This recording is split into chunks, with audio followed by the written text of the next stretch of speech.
I've been lying down for hours now. It's 5:35 a.m. and there's not much I can do. You know what the worst part about my situation is? I'm in the same room with my parents. They keep looking at me, and I can't help but look back and try not to cry or scream. Their eyes are focused on me and their mouths are wide open. There's a strong scent of blood and I feel paralyzed with fear. Here's the thing. The second I make any hint that I'm not asleep anymore, I'm completely fucked. I will die, and there's nobody around to save me. I've been trying to think of a way out, but the only idea I have is to rush for the door and run outside the front door and scream for help, hoping my neighbors would hear me. It's risky if I stay here. I'll surely die. He's waiting for me to wake up and see his masterpiece. You're probably wondering what's going on.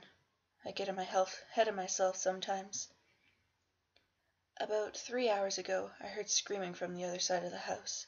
I got up and went to check on the noise before realizing I had to use the restroom. Instead of doing the smart thing and investigating, I used the bathroom first. I could have gotten myself killed right there and then for my stupid actions. But I actually did my business and took a peek outside the bathroom. There was blood on the carpet. I got very worried and ran back to my room, hiding under my sheets like the pussy I was. I tried to convince myself to go back to sleep, but it was just some really vivid dream or something. But I heard the bathroom door open. Like the terrified child I was, I peeked out from under my blankets to see what was going on. I could see someone dragging my dead parents into the room. It was not human. I can tell you that. It was hairless, with no eyes and no clothing. It walked like a caveman, with its back slouched, and it dragged my parents.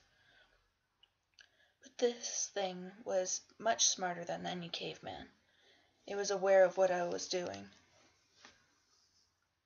It propped its head, my dad, on the edge of my bed, and made him face me. It then sat my mother down in the chair and positioned her towards me as well.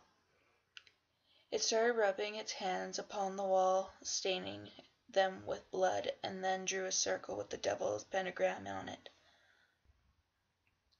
This thing had made what it probably would call a masterpiece.